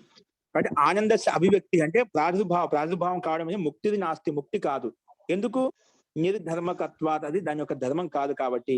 తస్య ఆత్మనః ఆనంద రూప ధర్మ రహితత్వాత్. ఎందుకంటే ఈ జీవాత్మకు ఆనంద ధర్మం అనేది స్వాభావికం కాదు. అందుకే నిర్ధర్మకత్వాత్, స్వాభావిక ధర్మం కాదు, నిర్ధర్మకత్వాత్ అని చెప్పి నిషేధించామట. తస్య ఆత్మనః ఆనంద రూపం అనేది ధర్మ రహితత్వ, ఆనంద ధర్మం అనేది లేదు కాబట్టి. ఆనంద ధర్మం అనేది కేవలం పరమాత్మలో ఉంది. అది శాశ్వతమైన నిత్యమైంది. జీవాత్మ సుఖ దుఃఖానుభూతి అనేది అది ఆ ధర్మం, అది కూడా నిత్యం కాదు. ఒకసారి సుఖ దుఃఖాలు అనేది రెండు నైమిత్తికంగా వచ్చాయి కాబట్టి ఒక సుఖం ఉంటుంది, ఒక దుఃఖానుభూతి ఉంటుంది. సుఖానుభూతి దుఃఖానుభూతి రెండు ఉంటాయి అన్నమాట. అలాగా ఆనంద గుణం అనేది ముక్తులు వెళ్ళినప్పుడు కూడా అది పరమాత్మ సహాయంతో ఉంటుంది, కానీ ఆ స్వాభావిక ధర్మం జీవాత్మకి ఎప్పుడు సంభవించదు అది చెప్పాడు. కాబట్టి నా అంటే ఆనందం యొక్క అభివ్యక్తి ముక్తి అంటున్నావా అంటే ఒక నువ్వు అలా అంటావని చెప్పి సిద్ధాంతం ముందే ప్రశ్నను ప్రస్తావిస్తూ ఆ సమానం చెప్పామట. నువ్వు కేవలం ఆనందం జీవాత్మకు ముక్తిలో ఆనందం అభివ్యక్తం అవుతుంది, అదే ముక్తియా అంటే జీవాత్మకు ఏదైతే ఆనందం అభివ్యక్తం అవుతుందో అది ముక్తి కాదు. ఎందుకంటే దాని యొక్క ధర్మం కాదు, నిర్ధర్మకత్వాన్ని చెప్పి నిషేధించాడు అనమాట. అస్తు తస్య ఆత్మన ఆనంద రూప ధర్మ రహితత్వ. ఆనంద ధర్మం అనేది దాని యొక్క స్వభావం కాదు, దాని యొక్క ధర్మం కాదు. అందుకే ఆనందం అభివ్యక్తం కావడం మాత్రం ముక్తి కాదు. ఓకేనా? అలా చెప్పిన తర్వాత అయితే మళ్ళీ పూర్వపక్షి ప్రశ్నిస్తున్నాడు. ఏం ప్రశ్నిస్తున్నాడు? నన్ను అయితే భవతు ముక్తి ఆత్మన విశేష గుణస్య ఉచ్ఛేద. అయితే సరే ఆనందం అభివ్యక్తం కావడం ముక్తి కాదంటున్నాము. అయితే ముక్తి అంటే భవతు ముక్తి ఆత్మన విశేష గుణస్య ఉచ్ఛేద అంటే జీవాత్మలు ఏవైతే విశిష్ట గుణాలు ఉన్నాయో వాటిని ఉచ్ఛేదించడమే ముక్తి అని చెప్పొచ్చు కదా. జీవాత్మలో విశిష్టమైన గుణాలు ఏవైతే ఉచ్ఛేదించబడతాయి, ఇప్పుడు దుఃఖం ఉంది, ఆ దుఃఖం ఉచ్ఛేదించడం అదే ముక్తి. అంటే దుఃఖం ఉచ్ఛేదించడం ముక్తిగా పరిగణించవచ్చు కదా అని పూర్వపక్షం అలా ఈ రకంగా ప్రస్తావిస్తున్నారు. అనుభవతు ముక్తి ఆత్మనో విశేష ముక్తి అనేది ఆత్మన అంటే ఆత్మకి విశేష గుణస్య ఉచ్ఛేదో ఏన సా సంబద్ధ్యతే ఏన సా బధ్యతే. సో ఈ ఏ విశేష గుణం చేత బంధింపబడిందో దానికి ఉచ్ఛేదం కావడమే, ఆ ఉచ్ఛేదం కావడం ముక్తిగా చెప్పొచ్చు కదా. పైన చెప్పాం కేవలం ఆనంద పూర్వపక్ష విధంగా అడిగా అంటే కేవలం ఆనంద అభివ్యక్తం ముక్తిని చెప్పొచ్చా అంటే కేవలం ఆనందం యొక్క అభివ్యక్తం అనేది జీవాత్మక ఆనంద అభివ్యక్తం అవుతుంది, ముక్తి అంటే అది ముక్తి కాదు. ఎందుకంటే ముక్తి యొక్క ధర్మం జీవాత్మ కాదని చెప్తున్నాం. అలాగే ఇక్కడ కూడా విశిష్టమైన గుణం ఏదైతే ఉందో అది ఏ దాని ద్వారా సంబద్ధం యుక్తంగా ఉంటుందో ఆ సంబద్ధయుక్తమైన విశేష గుణం ఉచ్ఛేదించినప్పుడు అది నష్టమైనప్పుడు, తొలగిపోయినప్పుడు దాన్ని ముక్తి అని చెప్పొచ్చు కదా. అంటే అది కూడా ముక్తి కాదని చెప్పి సిద్ధాంతి ప్రస్తావిస్తున్నాడు. చూడండి, నన్ను భవతు ముక్తి ఆత్మనో విశేష గుణస్య ఉచ్ఛేద ఏన సహ సంబద్ధ్యతే. తో అది ఇక్కడ అత్ర ఉచ్ఛేదానికి సమా ఇక్కడ చెప్తున్నారు. ఏంటి చూడండి, నా అని నిషేధించాడు. ముందు విశిష్ట గుణం ఏదైతే ఉందో దీని ద్వారా సంబంధించబడుతున్న జీవాత్మ అది కూడా ముక్తి కాదు, మోక్షం కాదు. ఏంటి అది చూడండి, విశేష గుణచ్ఛేదో ముక్తిరపి నా. విశిష్టమైన గుణం ఉచ్ఛేదించడం అంటే నష్టం కావడం కూడా ముక్తి కాదు. విశేష గుణచ్ఛేదో ముక్తిరిత్యపి నా. తద్వత్ అంటే ముందు చెప్పిన కారణంగానే ముందే చెప్పినాం. తద్వత్ అంటే పూర్వోక్త నిర్ధర్మ హేతుత్వాత్, పూర్వోక్త నిర్ధర్మకత్వ హేతో. పైన చెప్పాం కదా నిర్ధర్మకత్వాత్. ఏం చెప్పాను? విశిష్ట గుణది దాని యొక్క ధర్మం కాదు, జీవాత్మ యొక్క ధర్మం కాదు, స్వాభావిక ధర్మం కాదన్నమాట. అంటే పైన చెప్పిన హేతు ఇక్కడ తీసుకోబడుతుంది. కాబట్టి విశేష గుణం చేత ఏది సంబద్ధం అవుతుందో ఆ విశేష గుణం ఉచ్ఛేదించడమే ముక్తి అంటామా? అదే కాదు. ఎందుకంటే దాని యొక్క ధర్మం కాదు. విశిష్టమైన గుణం కూడా అది జీవాత్మ యొక్క ధర్మం కాదు. సుఖ దుఃఖానుభూతి ఏదైతే ఉందో అవి నైమిత్తికమైన వస్తుంటాయి పోతుంటాయి అన్నమాట. కాబట్టి దాని యొక్క స్వాభావిక ధర్మం కాదు. కాబట్టి ఇక్కడ అది కూడా ముక్తి కాదని చెప్పి సిద్ధాంతి ప్రస్తావిస్తున్నాడు. చూడు, పూర్వోక్త నిర్ధర్మకత్వ హేతో కారణంగానే ఈ విశేష గుణ ఉచ్ఛేదం కూడా ముక్తి కాదని చెప్పి సిద్ధాంతి ప్రస్తావించాడు. ఎలాగంటే ఆత్మన ఆనంద గుణం నాస్తి. ఎందుకంటే ఆత్మకి ఆనంద గుణం స్వాభావికమైనది కాదు. ఆత్మకి ఆనంద గుణము స్వాభావిక గుణం కాదు. ఈ విధంగా పరమాత్మ ఆనంద స్వరూపుడు, అలాగే జీవాత్మ ఆనంద స్వరూపం అని చెప్పి ఎక్కడ చెప్పాం అనమాట. కాబట్టి యథాహి ఆత్మన ఆనంద గుణం నాస్తి. ఆనంద గుణం లేదు జీవాత్మకి ఆనంద గుణం లేదంట. స్వాభావికంగా ఆనందం లేదు కాబట్టి ఆనందం కోసం ప్రయత్నం చేస్తున్నాం. ఏ జీవాత్మ సంసారం, ఏ ప్రాణి కూడా, ఏ ఆత్మ కూడా స్వయంగా ఆనంద స్వరూపం కాదు. ఆనందం లేదు కాబట్టి ఆనందం కోసం వెతుకుతున్నాం, ఆనందం కోసం పరిగెడుతున్నాం, ఆనందం కోసం ప్రయత్నం చేస్తున్నాం అంట. అంటే సుఖంగా ఉండడం కోసమే, శాశ్వతంగా ఇంకా సంతోషంగా ఆనందంగా ఉండడం కోసం ప్రయత్నం చేస్తున్నాం అంట. అది స్వాభావిక గుణం కాదు జీవాత్మకి. యథాహి ఆత్మన ఆనంద గుణం నాస్తి. ఎందుకు? యతః తస్య ముక్తో ప్రాదుర్భవేత్. అది స్వాభావికంగా ఆనంద గుణం ఉందనుకోండి, అదే ముక్తిలో అభివ్యక్తమైంది, ప్రాదుర్భూతమైంది చెప్పుకోవచ్చు. అది స్వాభావిక గుణమే కాదు. అటువంటిప్పుడు ముక్తి ఏ విధంగా ప్రాదుర్భూతం అవుతుంది? అది కాదు. యతః ఎందుకంటే తస్య ముక్తో అంటే ముక్తిలో అంటే మోక్షంలో ప్రాదుర్భవదు, అది ప్రాదుర్భూతం కావడానికి అది స్వాభావిక గుణం కాదు. తథైవ అలాగే ఆత్మనో నా ఏతాదృశ గుణం, అలాగే ఆత్మలో ఏతాదృశ గుణం అనేది తథైవ ఆత్మనో నా ఏతాదృశ గుణం యో ముక్తో వినశ్యేత్. అంటే నష్టం అవడానికి అది స్వాభావిక ధర్మం కాదు. అయితే స్వాభావిక ధర్మం అది నష్టం కాదనమాట. కానీ ఇక్కడ అటువంటి సందర్భం అక్కడ సిచ్యువేషన్ లేదనమాట. కాబట్టి యతః తస్య ముక్తో ప్రాదుర్భవేత్ తథైవ ఆత్మనో నా ఏతాదృశో గుణ. ఇటువంటి గుణం ఆత్మలో యో ముక్తో వినశ్యేత్, ముక్తిలో నష్టం అవుతుంది, అలాంటి గుణం లేదు అంట. ఏతో గుణం ఉత్పన్నమైందో స్వాభావికం ఉత్పన్నమైంది అది నష్టం అవుతుందంట. అటువంటి గుణము నష్టమైనటువంటి గుణం ఇక్కడ లేదనమాట. నా ఏతాదృశ గుణ యో ముక్తో వినశ్యేత్, ముక్తిలో వినష్టమయ్యే గుణం ఏంటో ఇక్కడ ఏమి లేదు. కాబట్టి తస్య అంటే జీవాత్మ తథా భూత గుణేన రహితత్వ అంటే నష్టమైనటువంటి గుణం జీవాత్మ లేదు. కాబట్టి గుణరహితత్వాత్ ముక్తో కలు నా కశ్చిత్ గుణ ఉపజాయతే. అందుకే ముక్తిలో ఏదో గుణం ఉత్పన్నం కాదు. అంటే గుణంలో ముక్తిలోకి వెళ్ళినప్పుడు జీవాత్మ ఆనంద అభివ్యక్తమైంది, ప్రకటమైంది, అంటే ఉత్పన్నమైంది. అంటే ఉత్పన్నమైనటువంటి గుణము ఏదో ఉత్పన్నమైంది అంటున్నావు, ఖచ్చితంగా నష్టం కూడా అవుతున్నావు అంట. అటువంటి ఉత్పన్నమైన నష్టమైనటువంటి గుణము జీవాత్మలు ఎప్పుడు సంభవించదు. ఏదో ఉత్పన్నం అయింది అంటున్నావు అంటే ఖచ్చితంగా నష్టం కూడా అవుతుంది. ఉత్పత్తి ఉంటే కష్టం, ఒక వినాశం కూడా ఉంటుందంట. అంటే వినాశం కూడా ఖచ్చితంగా ఉంటున్నావు. నువ్వేమంటున్నావు? ముక్తిలో జీవాత్మ ముక్తి కలిపితే ముక్తిలో ఆనందం అభివ్యక్తం అవుతుంది, ఉత్పన్నం అవుతుంది, ప్రాదుర్భూతం అవుతుంది అంటున్నావు. అట్లా ప్రాదుర్భూతమైన గుణము జీవాత్మ ఏది లేదు. ఏదైతే అలా స్వీకరిస్తే అది నష్టం కూడా అవుతుంది. కాబట్టి అలాగా ముక్తో కలు నా కశ్చిత్ గుణ ఉపజాయతే. ముక్తిలో ఏదో గుణం అలా ఉత్పన్నం కాదు, ఉపజాతం కాదు. నా కశ్చిత్ గుణ ఉపజాయతే. కాబట్టి నా హీయతే ఆత్మన ఉపజన ఉపాయ గుణరహితత్వాత్. కాబట్టి అది జీవాత్మది ఇటువంటి అపజన ఉపాయం అంటే ఉత్పత్తి కావడము, నష్టం కావడం గుణాలు జీవాత్మలు లేవు. కాబట్టి ఇది ముక్తిలో కూడా ఆనందం అనేది అది అభివ్యక్తం కాదు. అది కేవలం అక్కడ అటువంటి సాధనం అంటే ఏది ఉండదు. కానీ జీవాత్మ స్వయం పరమాత్మ లీనమైనప్పుడు పరమాత్మ యొక్క ఆనందం చేత ఇది ఓతప్రోతం అవుతుంది.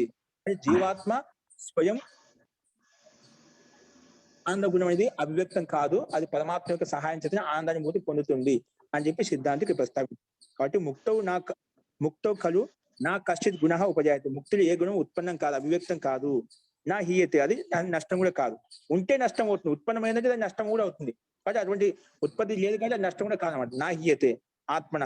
కాబట్టి ఉపజన అపాయ గుణరహిత. ఎందుకంటే ఉపజనము అంటే అపాయం అంటే ఉత్పన్నం కావడం, నష్టం కావడం గుణం అనేది జీవాత్మ లేదు ఎక్కడ కూడా. అది స్వయం శక్తి సామర్థ్యం ద్వారా పరమాత్మ సహాయం చేత ముక్తి యొక్క ఆనందం పొందుతుంది. ఎందుకంటే ఉత్పన్నమైన ధర్మంతో యుక్తమైన మనసు, ఇంద్రియాలు ఏవైతే ఉన్నాయో అవి అక్కడెక్కడే ముక్తిని ఎప్పుడైతే పొందిందో అవి అక్కడికే నష్టం అయిపోయాయి అన్నమాట. ముక్తిలో ఇవన్నీ రాలేదు. ఉత్పత్తితో యుక్తమైన పదార్థాలు ఏవి లేవు ఇక్కడ ముక్తిలో. కేవలం జీవాత్మ తన ఆత్మస్వరూపంలో లీనమై ఉంది. కాబట్టి ఆత్మస్వరూపంలో లీనమైంది కాబట్టి పరమాత్మ యొక్క ఆనందంతో ఓతప్రతమే ఆనందాన్ని పొందుతూ ఉంటుంది అని చెప్పి సిద్ధాంతి ఇదే ప్రస్తావించాడు. కాబట్టి నా విశేష గుణోచ్ఛేత్తి తద్వత్. కాబట్టి విశేష గుణం ఉచితం ఉచ్ఛేదం కావడమే ముక్తి అంటావా? సో విశేష గుణ ఉచిత కావడమే ముక్తి కాదు. ఎందుకంటే అది నిర్ధర్మకత్వం, అది కూడా దాని యొక్క ధర్మం కాదు కాబట్టి, జీవాత్మ యొక్క ధర్మం కాదు కాబట్టి ముక్తి కాదు. కాబట్టి ఈ రకంగా సిద్ధాంతి ప్రస్తావించాడు. అలా చెప్పిన తర్వాత అయితే స్లైడ్ మార్చండి. అథ నా విశేష గతి నిష్క్రియస్య, నా విశేష గతి నిష్క్రియస్య, విశేష గతి కూడా లేదన్నమాట. నా విశేష గతి నిష్క్రియస్య,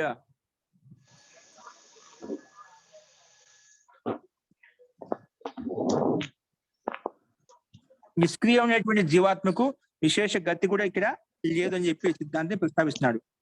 చూడండి, నా విశేష గతి నిష్క్రియస్య, నిష్క్రియమైనటువంటి ఆత్మకి విశేష గతి కూడా ఇక్కడ లేదు.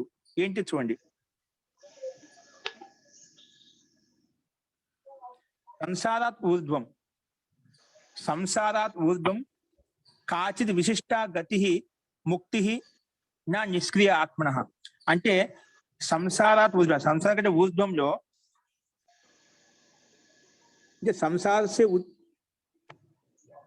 సంసార కంటే ఉచ్చ స్థితి అంటూ విశిష్టమైన గతి ముక్తి అయినా ఉంటుందంటే అది కూడా కాదు. అంటే సంసారం కంటే విశిష్ట గతితో యుక్తమైనటువంటిది ఏమైనా ముక్తి అంటే అది కూడా కాదు. ఎందుకంటే నిష్క్రియ హోన్యస్య, ఎందుకంటే నిష్క్రియంగా ఉంటామన్నా, జీవాత్మ అనేది నిష్క్రియంగా ఉంది కాబట్టి విశిష్ట ఆ ఊర్ధ్వగతి అయితే ఉందో, సంసారించి ఊర్ధ్వగతిని పొందుతుంది. అంటే సంసారం త్యాగం చేసి ఊర్ధ్వగమనం చెందుతుంది కాబట్టి ముక్తిలో ఈ సంసార సాగరాన్ని, ఈ సంసారాన్ని బ్రహ్మాన్ని త్యాగం చేసి ఊర్ధ్వగతిని పొందుతుంది. అట్లా ఊర్ధ్వగతిని పొందడమే ముక్తి అంటామా? అట్లా ఊర్ధ్వగమనం పొందడం కూడా ముక్తి కాదు. ఎందుకంటే ఆత్మ నిష్క్రియస్య నా, అంటే జీవాత్మ నిష్క్రియమైనమాట, ఊర్ధ్వగతి పొందింది కదా అందుకే ముక్తి అంటున్నావా? అది కూడా కాదు. ఎందుకంటే నిష్క్రియమైన జీవాత్మకు అటువంటి విశేష గతి కూడా లేదు. కాబట్టి అదేవిధంగా ఇక్కడ ప్రస్తావించారు. సంసారాత్ ఊర్ధ్వం, సంసారం కంటే ఊర్ధ్వగతిని పొందుతున్నటువంటి కాచిత్ విశిష్ట గతి, విశిష్టమైన గతి ఏదైతే ఉందో ముక్తి నా, అది కూడా ముక్తి కాదు. ఎందుకు? నిష్క్రియస్య ఆత్మ నిష్క్రియమైంది అనేది, నిష్క్రియమైన విశిష్టమైన గతి ద్వారా కూడా ముక్తి అని దాన్ని చెప్పడానికి లేదు. కాబట్టి ముక్తి కైవల్యం ఆత్మన. ముక్తి అంటే కైవల్యం, కేవలి భావ. ముక్తి అంటే ఏమిటి? కేవల స్వరూపంలో లీనమై ఉంటుంది అన్నమాట. ముక్తి అంటే కైవల్య భావ. కైవల్య భావం అంటే కేవలం ఆత్మ స్వరూపంలో లీనమై ఉంటుంది. అక్కడ ప్రకృతితో యుక్తమైన పంచభౌతిక శరీరం అంటూ ఏది ఉండదు అన్నమాట. అందుకే ముక్తి కైవల్యం ఆత్మన, కైవల్య స్వరూపంతో యుక్తమైంది. కాబట్టి గతిష్ట లింగ శరీరాధికం అపేక్ష భవతి. ఈ గతి అనేది లింగ శరీరాధికం అపేక్ష భవతి. గతి ఎక్కడైతే ఉంటుందో అక్కడ శరీరం యొక్క అపేక్షతో ఉంటుందన్నమాట. ఎక్కడ శరీరం యొక్క అపేక్ష ఎక్కడ అంటే పాంచభౌతిక శరీరం ఎక్కడైతే ఉంటుందో అక్కడ మాత్రం గతి ఉంటుంది. కాబట్టి ఇక్కడ అటువంటి గతి ఇక్కడ జీవాత్మ లేదు. అని ఊర్ధ్వగమనం ముక్తి అంటున్నామా? అది కూడా కాదు. ఎందుకంటే ముక్తి అనేది కైవల్యం, కేవలి భావం ఉంటుంది. ఆత్మన కేవల స్వరూపం అంటే పాంచభౌతిక శరీరంతో రహితంగా, అంటే ఈ శరీర రహితంగా ఎటువంటి శరీరంతో సంబంధం లేకుండా కేవలం ఆత్మస్వరూపం విలీనమై ఉంటుంది. దానికి కేవలి భావ అని చెప్పి చెప్పుకుంటామంట. కాబట్టి ముక్తి కైవల్యం అంటే కేవల భావన ఉంటుంది ఆత్మ జీవాత్మకి. కానీ గతి అనేది లింగ శరీరాధికం అపేక్ష, లింగము శరీరంతో అపేక్ష పూర్వకంగా గతి ఉంటుంది. కాబట్టి సా స్థితి కైవల్య స్థితి ముక్తి. కాబట్టి సా స్థితి నా కైవల్య స్థితి ముక్తి. కాబట్టి అటువంటి స్థితి ఏదైతే ఉందో, శరీరంతో యుక్తమైనటువంటి గతి ఏదైతే ఉందో అది ముక్తి కాదు. అది సా స్థితి నా కైవల్య స్థితి ముక్తి. కాబట్టి అటువంటి స్థితి కైవల్యం స్థితి కాదు. అంటే సంసార ఊర్ధ్వగమనం ఏదైతే జరుగుతుందో అది దాన్ని ముక్తి అంటామా? సంసార ఊర్ధ్వగతి అనేది శరీరంతో యుక్తమై ఉంటుంది. ఎక్కడైతే శరీరంతో యుక్తం ఉంటుందో అది ముక్తే కాదు. ఎక్కడి వరకు శరీరం ఉంటుందో, పాంచభౌతిక శరీరంతో అపేక్ష ఉంటుందో అది ముక్తే కాదు అసలుకి. కాబట్టి అటువంటి స్థితి ముక్తిగా పరిగణించలేము. కాబట్టి విశిష్ట గతి అనేది కేవలం శరీరంతో సంబద్ధమైనప్పుడే కలుగుతుంది. ఇక్కడ సంబంధ రాహిత్యం ఉంటుంది దాన్ని ముక్తి అంట, కానీ ఇక్కడ సంబంధ యుక్తం ఉంటుందో అది ముక్తి కాదు అని చెప్పి కూడా ప్రస్తావించాను. సా స్థితి నా కైవల్య స్థితి కైవల్య స్థితి ముక్తి. కాబట్టి అటువంటి స్థితి కైవల్య స్థితి కాదు అని చెప్పి సిద్ధాంతి ప్రస్తావించాడు. నా విశేష గతి నిష్క్రియస్య. విశేష గతి ఏమన్నా ముక్తి అంటావా? విశేష గతి కూడా ముక్తి కాదు. ఎందుకు? ఈ విశేష గతి అనేది శరీరంతో సంబంధంగా ఉంటుంది. ఎక్కడైతే శరీరంతో సంబంధం ఉంటుందో అది ముక్తి కాదు. ఎక్కడైతే శరీర సంబంధం లేదో దాన్ని ముక్తి అంటాం, దాన్ని కైవల్యం అంటాం. కానీ ఆత్మ తన స్వరూపంలో విలీనమైనప్పుడే దాన్ని ముక్తి అంటాము. అంటే కేవలం స్వరూపము ఆత్మ స్వరూపంలో విలీనమైనప్పుడే దాన్ని ముక్తి అంటాము. కాబట్టి గతి అనేది విశిష్ట గతి ద్వారా నీకు ముక్తి అని పరిగణిస్తావా? అది కాదు. ముక్తి అది గతి అనేది ఎప్పుడు శరీరంతో సంబద్ధంగా ఉంటుంది, లింగ శరీరంతో యుక్తంగా ఉంటుంది. కాబట్టి అటువంటి స్థితి ఏదైతే ఉందో అది కైవల్య స్థితి కాదు అని చెప్పి సిద్ధాంతి ప్రస్తావించాడు. ఓకే, ఇలా చెప్పిన తర్వాత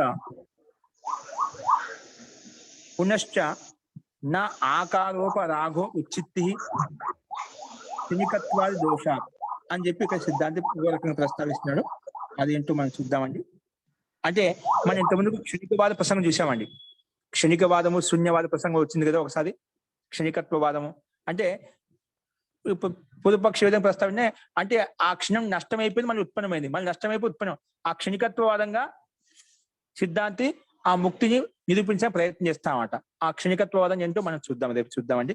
క్షణికత్వవాదము శూన్యవాదము అవి ఏవైతే ఉన్నాయో దాన్ని అభిలక్షణంగా పెట్టుకొని సిద్ధాంతి ప్రస్తావన చేయడానికి ప్రయత్నం చేస్తున్నాడు అనమాట.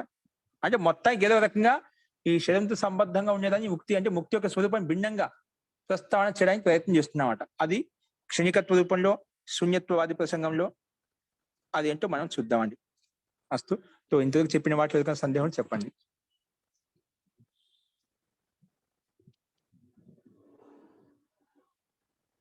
అస్తువా? ప్రకృతి పురుషుడు అన్య సర్వం అనిత్యం. అంటే ప్రకృతి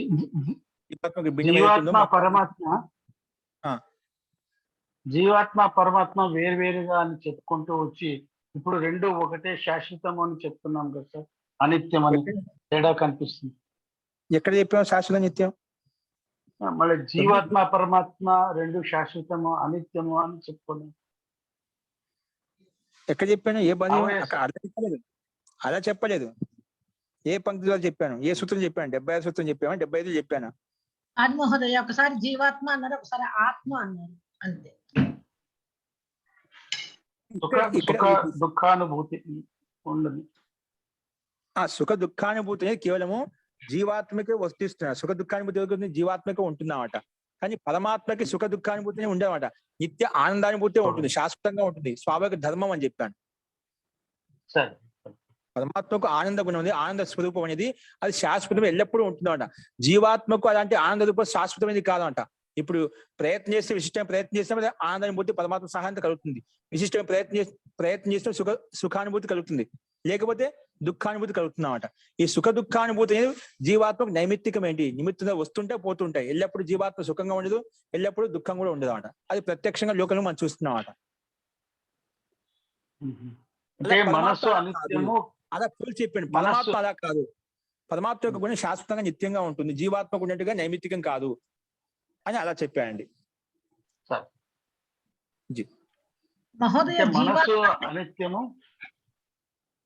మనసు అనిత్యమైంది, మనసు అనిత్యమైంది, జీవాత్మ పరమాత్మ శాశ్వతము అని శాశ్వతము. ఈ రెండు పదార్థాలు నిత్యంగా ఉంటాయి అని చెప్పి సిద్ధాంతి ప్రస్తావించాడు. ఉత్పన్నమైన పదార్థం ప్రతిదీ కూడా అంటే అవయవంతో యుక్తమైన ప్రతిదీ కూడా అది కూడా అనిత్యమే. ఇప్పుడు సంసారం ఏ పదార్థాలు మనకు కనిపిస్తున్నాయి, ఉత్పన్నం అవుతుంది, నష్టమవుతున్నా, ఉత్పన్నం అంటున్నా సంయోగం చేత ఏదైతే ఉత్పన్నమవుతుందో ఖచ్చితంగా అనిత్య పదార్థమే అండి. అందుకే మనాదిక సర్వం అనిత్యం అని చెప్పామట. మూల ప్రకృతి, జీవాత్మ, పరమాత్మ ఈ మూడు పదార్థాలు అనాది. వీటికి అంటే అతిరిక్తం ఏవైతే కనిపిస్తున్నాయి బ్రహ్మాండంలో అవన్నీ అనిత్యమైన పదార్థములు. అంటే ఈ ప్రకృతి సహాయం చేత మహాతత్వం అహంకారం, దీని ద్వారా ఈ సృష్టిలో కనిపించే ప్రతి పదార్థం కూడా అవి సృష్టి కాలం ఉన్నంత వరకు ఉంటాయి. ఏంటండి? హరి ఓం.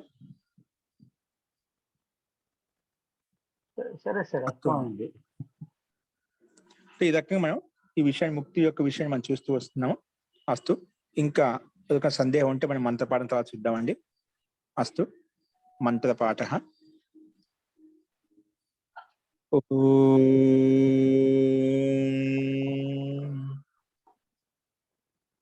సర్వే భవంతు సుఖినః, సర్వే సంతు నిరామయాః, సర్వే భద్రాణి పశ్యంతు, మా కశ్చిద్ దుఃఖభాగ్ భవేత్. ఓం. శాంతి శాంతి శాంతి. సర్వేభ్యో నమః. అందరికీ నమస్కారం అండి. నమస్తే మహోదయ.